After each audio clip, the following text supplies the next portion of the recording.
Mimi in Las Vegas. Mimi in the house. Welcome, Mimi. Mimi and I have been friends for many moons, and she is an author, she's a librarian, and she's a fabulous cat mom. She loves the spooky tales, and she is just an amazing person. So welcome, Mimi, to the program. So excited to have this conversation with you. And I just want to kick it right off because I am so proud of you. I mean, congratulations on being an author. 2 books now with Learner Books, correct? Yes. All right. So I just want to jump right into that. I want to jump right into how this became, because I think you met, was it through Ready Chapter 1? Ready Chapter 1? Okay. So jump right into that. I can't wait to hear the story. Let's go. So I was moving and Sarah from Ready Chapter 1 sent out an email that was like, is anybody interested? I did not respond because I was moving cross country, but Learner was looking for people to write the series of scary books, and I didn't respond, but Sarah sent them my work anyway. Wow. because she knew that I would be, and they invited me to pitch. They asked for 2 ideas. I went in with 8 because I am an overachiever. My kind of girl. I actually road tested my ideas at work. I would like sit at the desk, and like the kids that came in after school, I would be like, how do you think this sounds? So adorable. I love that. And the kids that were like, oh, can I read that? Can I check that out? I was like, that's an idea I'm gonna write. I actually have like 4 that they turned down, that Learner turned down, that I'm going to eventually like do. Okay.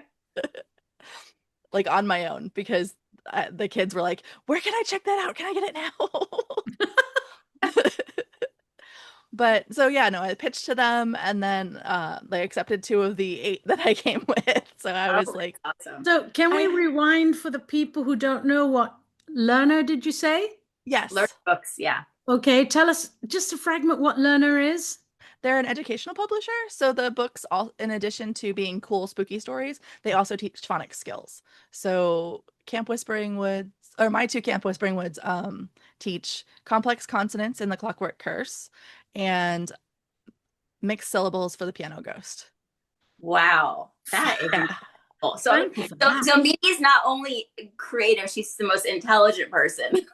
No, I'm so blessed because our library does after school tutoring, and so like as I was writing, I would go to the tutors and be like, is this a mixed syllable word? Like, can you describe to me what a mixed syllable word is so I know? I had to like and it's funny because these are like, I love that. Okay, Mimi, tell us what a mixed syllable word is. So you knew I was going to ask that, right? Yeah, I actually just did this for a school visit. I have it all like as a presentation. Oh, good. So there's many kinds of syllables. And what do you guys know what a syllable is? A syllable is every time you open your mouth, that is a syllable. It's the one little part. That's how you group up words. So there's open syllables, which are generally long vowels or end in a vowel, like piano. Or there's closed syllables, like with a short vowel in the middle and end in a consonant, and those are like lid. So when you put them together, that's a mixed syllable word, like one of my characters, Lydia. Oh, I love that. Oh my gosh, I just learned something new. Me too. So, writer friends, jump right down. I mean, it's one thing to use words all the time in my writing, but it's nothing to actually understand what you're using. That's incredible. Okay. No, and that's why I had to talk to the teachers, because I was like, I know words, but I don't know like what this means. I think that's so incredible though. So you're in the educational market and you're a librarian. So the two just collate together and I just love that so much. Okay. So are you doing like librarian programs with your own books then? That's incredible. I am not allowed. Oh, you're not allowed? No. Oh, come on. It's a conflict of interest. I do teach teen writing workshops, and I don't use my own book, but I do use a lot of the YA books that I admire. All right. And okay, so now my biggest question to you is what's going on with your middle grade and YA books? Are you still producing work? Are you getting an agent? Are you going to do hybrid? Are you going to do indie? What are you planning on doing? I'm currently querying. I have a YA Okay. thriller. I have a YA contemporary thriller about VTubers, which are VR streamers who use a VR avatar. Ooh, Yeah. that's new for you. I haven't heard that one before. Okay. Yeah. That's cool. I actually got super into like watching VTubers in 2020. A lot of people did because there was not a lot doing. You were all stuck at home. Yes, that's true. Uh, so um, my husband got involved in VR because of his car accident. They actually were using VR as his physical therapy because everybody was stuck at home. Oh, And wow. so we started watching Twitch and we started watching these VTubers, and he got involved in the VTubing space and I became like a community viewer and like started learning about all the like drama behind the scenes. And I was like, this would be a really cool mystery for teens. And I started writing it a couple of years later Okay. That's when it it. So finally all coalesced. it all takes place in that VR world then? The whole thing? No. Okay. They enter and then come out. Is that what it Yep. does? Okay. Yeah. I love that. Oh my gosh, that sounds amazing. That sounds Thank really you. scary. That does sound scary. I mean, it would be scary. It's a it's a little scary. It's more about identity and kind of figuring out who you are outside of who everybody else in your life wants you to be. Okay. Because like when you go into the VR world, you can be whatever you want. Like you choose your Yes. body, you choose your name, you choose you can be a different race if you want to. I mean, you could be anything. You could literally be Yeah. anything in the If VR you've seen world. Ready Player One, you can be like cat girls or whatever. Yes, I did. I've seen that. Yes, I remember that. And that that would be really interesting too, because like you could just, I mean, it could be any world. You could change it to any world too. Oh, I can't wait for that. That's Oh, incredible. thank you. Keep my eyes Hopefully, open for that. fingers crossed, because I'm querying it right now. Yes. And All I right. actually ended up in the VTuber space. I'm actually a VTuber as well under Scary Mimi. Oh, I love that. I know, and that is your website too, right? Scary Mimi. Yes. All right, I love that. So you're like branding yourself as Scary Mimi. I love Thanks. that. And then okay, so Sarah and Fred have been a big part of your journey then, and so are you a contributor to Ready Chapter One as well? Are you part of that? Are you a member or?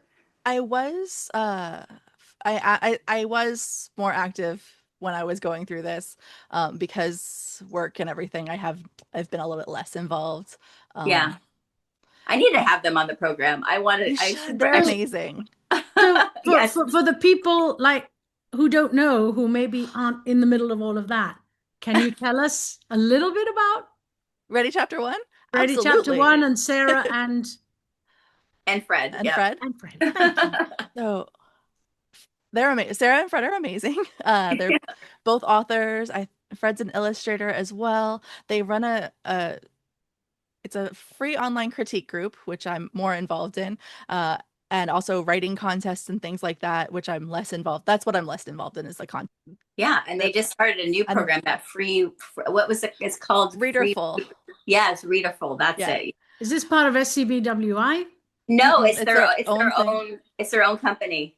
And they Yeah. also Ready Chapter One also offers classes, and the classes are actually what I was involved in when I got the offer from Learner.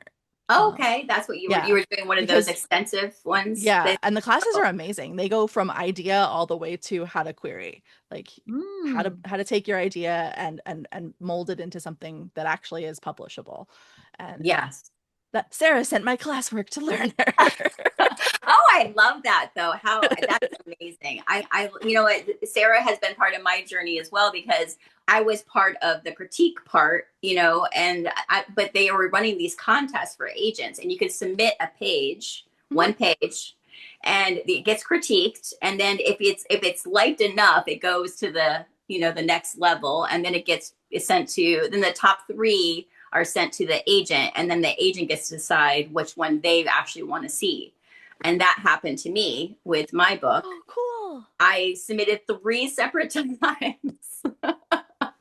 I had 2 agents, and then one agent asked for the full. And I really thought that was going to be my agent. I was so sure, but it didn't turn out. But I do have an agent now, and it gave me the confidence that I needed to actually pursue getting an agent. So, oh my gosh, I adore Sarah and Fred. I owe them my same.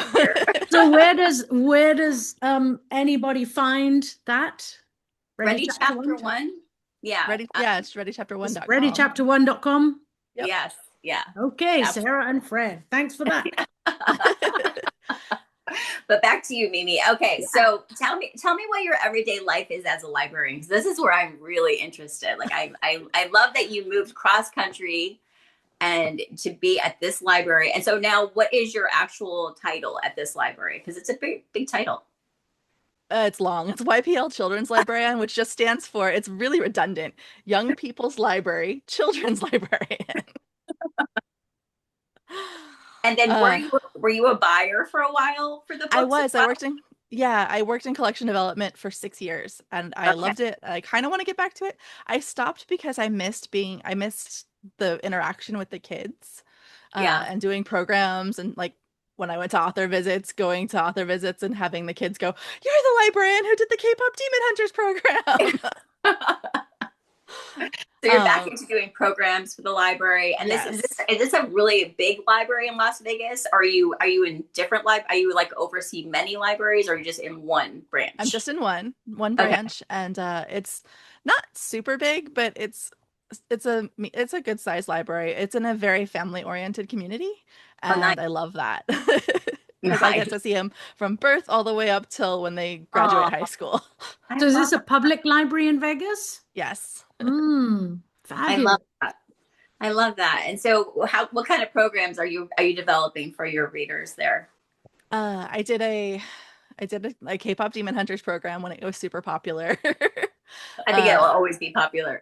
Yeah, it was a blast. We put a little bit of like Korean culture in there. So we made the charms that the girls wear on their waist that are like protective charms. We did a lot of fandom culture too. So we made photo card holders that are really big for anyone who is into Korean pop and understands that fandom. That's a big thing there. Like they get photo cards with their CDs or their physical media, and then they protect them like crazy. Like one of my friends has this giant like stuffed animal that she put around the photo card so if anything happens to it. Oh my gosh. Wow. Okay. So they're even more than trading cards. They like absolutely okay. Wow. Yeah. All right. No, it's like a big thing. So we'd made one of those. I'm trying to think the other crafts that we did. We did a trivia quiz, and oh my gosh, these kids are so smart. They knew things that I didn't know. Like they were correcting the quiz. And then we did a sing along at the end, and I had parents singing along. I love that. And dancing in the middle of the room, and I'm just it was the best program. I think we need to get Cath to watch K-pop Demon Hunters. I think well, yeah, I've already written it down. I'm like, yeah. You see what we do at the right-away parties, always like, there's so much excitement going on. That's one of the things I love about this podcast. Thank you. Yeah, we're au naturel. So, our backgrounds and our personality and everything is just sort of explosive. Maybe when you're writing, what is sort of your process, or what has been your process that's worked for you? Where do you feel comfortable? Oh, good question. I used to be a pantser. Totally. Nic can attest to this. I used to be a pantser, and it would take me years to do a draft. But with the two that I ended up writing for a learner, I became much more of a plotter because they actually wanted an outline ahead of time.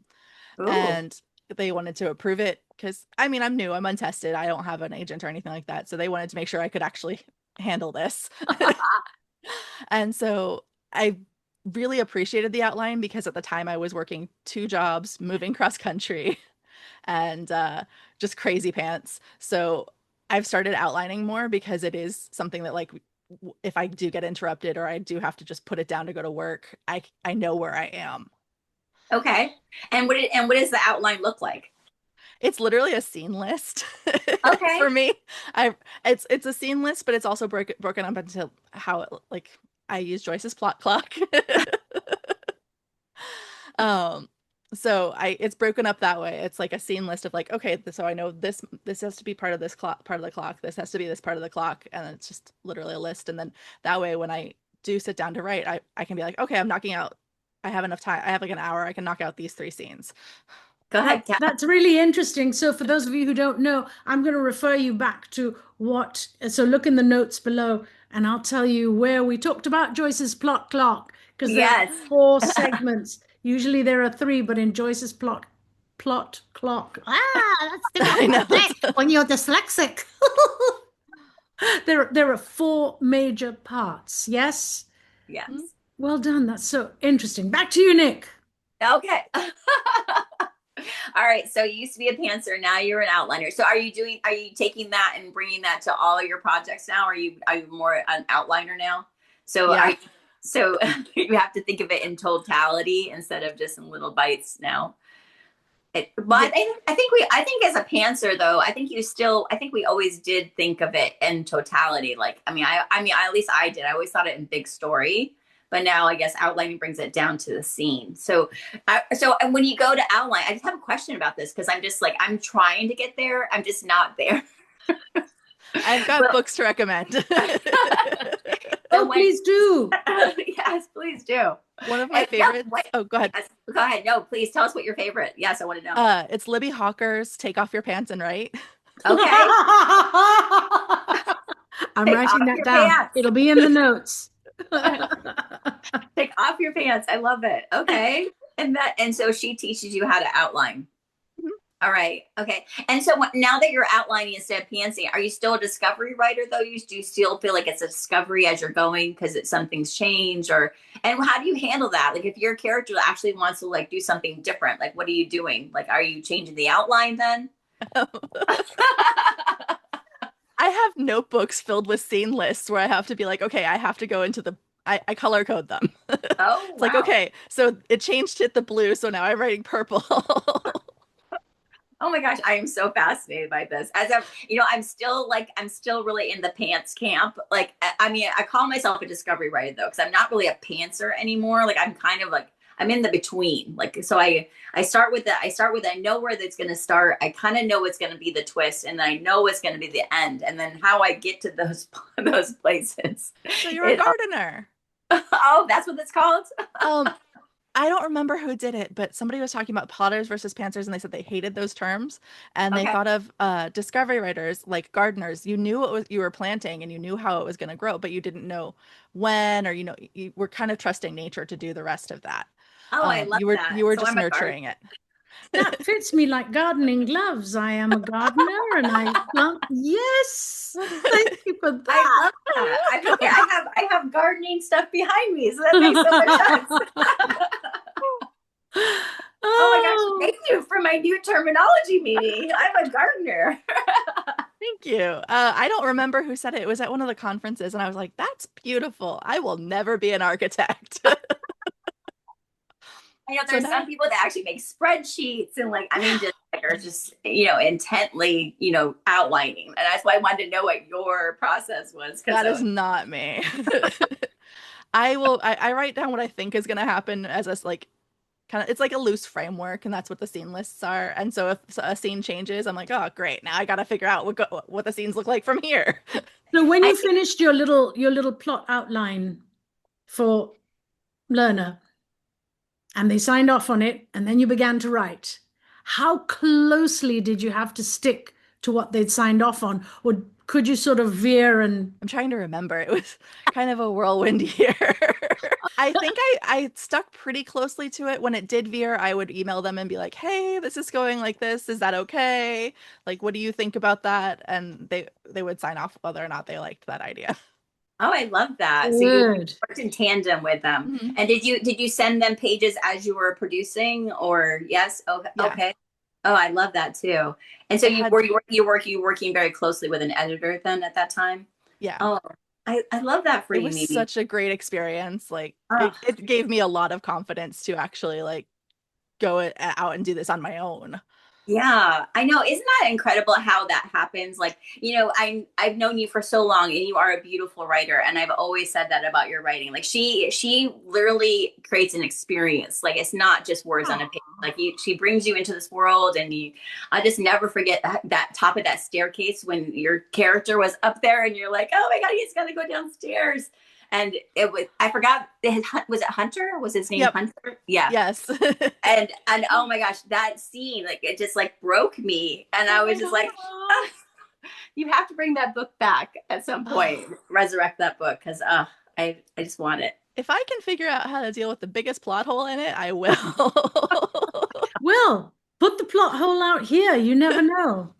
Yes. Well, but do you want me to? I don't mind. Yes. Let's go. So the biggest plot hole is that the main character really only has her mom.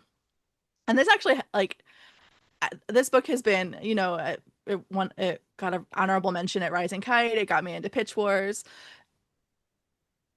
But I took it to a critique group and I cried afterwards because one of the critique members, no, and I love this person, so I'm very grateful to them. But they were like, well, if it's only her and her mom and she's dead, why wouldn't she want her mom to join her? And I was like, oh God, that sounds awful. Like, I don't want her mom to die. But also, like, she is alone in this ghost world, and I didn't know how to handle, like, I did not know how to handle, like, why she wouldn't want her mom being with her.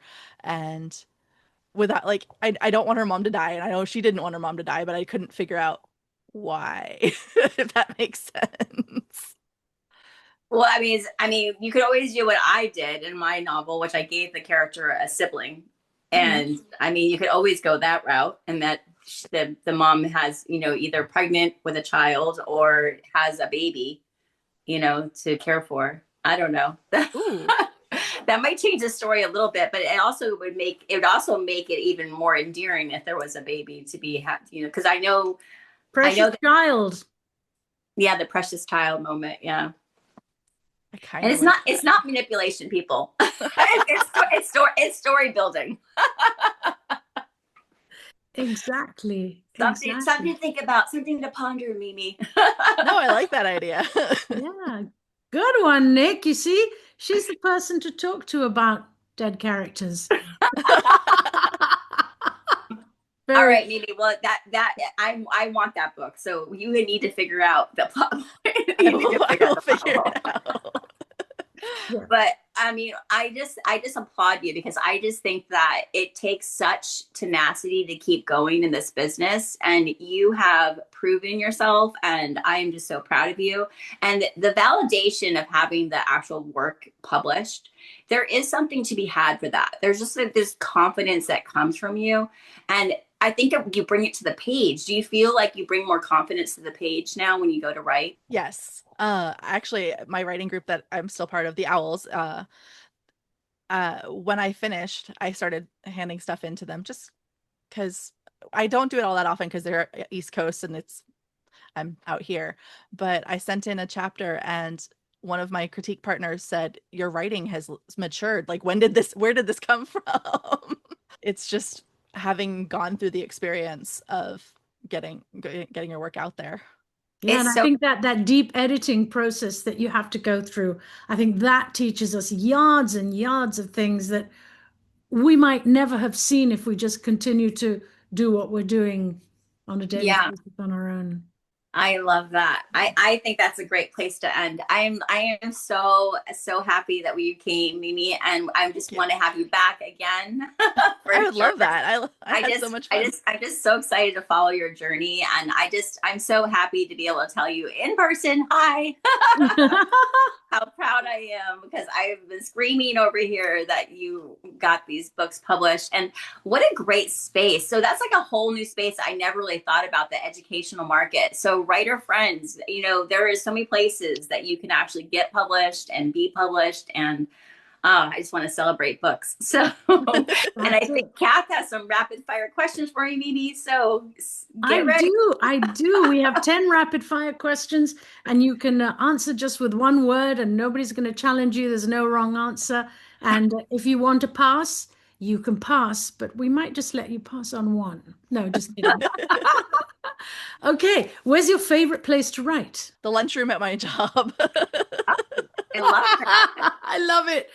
Pencil, pen, or computer? Pen, colored, gel ink. Oh, detail. You see, it's all in the detail. Every day, most day, or sporadically? Try for every day, ends up being most days. Okay. Nice. If you were an ice cream, Mimi, what flavor would you be? Strawberry cheesecake. Ooh, nice. Wow. Rainy, that sounds rainy delicious. or sunny out in Las Vegas? At the moment? No, what do you like, rainy or sunny? I prefer rainy, but it rarely happens. Oh. Beach or mountains? Mountains. Ooh. Hands down, mountains. Hands down. I think we know the answer to the next one. Dogs or cats? Cats. Totally. If you could meet someone from the past, either your past or the far, far historical past, who would that be? Like to hang out, have a cup of coffee and a chat? Mary Shelley. Frankenstein. Yes. It's one of my favorite books. Fantastic. Either Mary Shelley or Madeleine L'Engle, like both of them. And do you know, they were away in Italy. Do you know the history of oh, okay, then I won't even go there. That's actually why. A group of friends being together and said, oh, let's write a scary story.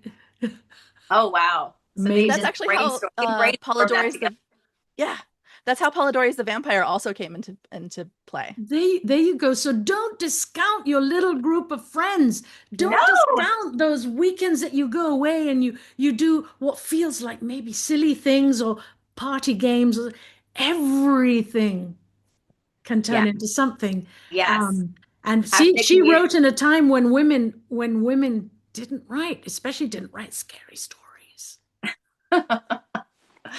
I know. We believe in community for sure. Absolutely. Without a doubt. Circle of friends. 2 more questions. Umbrella or raincoat when you're out in the rain? Umbrella. I actually have this adorable little, like very gothic looking umbrella. Oh, I love that. Why am I not surprised? I'm very on brand. I love it. What would you save from a fire or a hurricane besides people and pets, of course? I have this old book of French fairy tales that my grandmother used to read to me.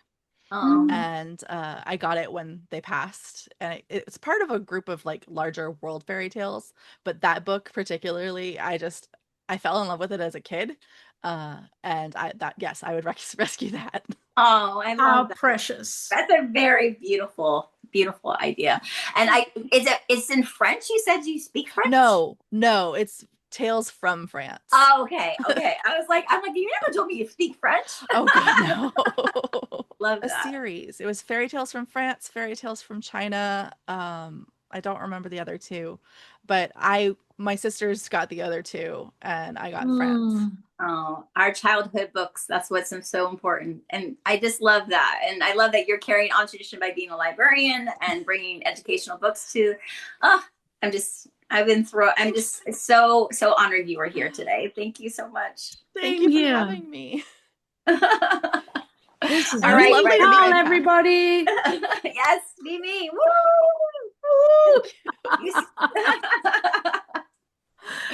All right, writer friends, it's been such a pleasure. Mimi, oh my gosh, thank you so much for being here. And thank you, writing community, for supporting us. Please like and subscribe to our channel. And Cath, oh my gosh, I miss you so much. I can't wait to come back from London and be on. I miss you too. I miss you too. We have so much to talk about. But there was the London Book Fair. Thank you, everyone. Mimi, thank you. It was such a pleasure. Likewise. It was nice to meet you. All right.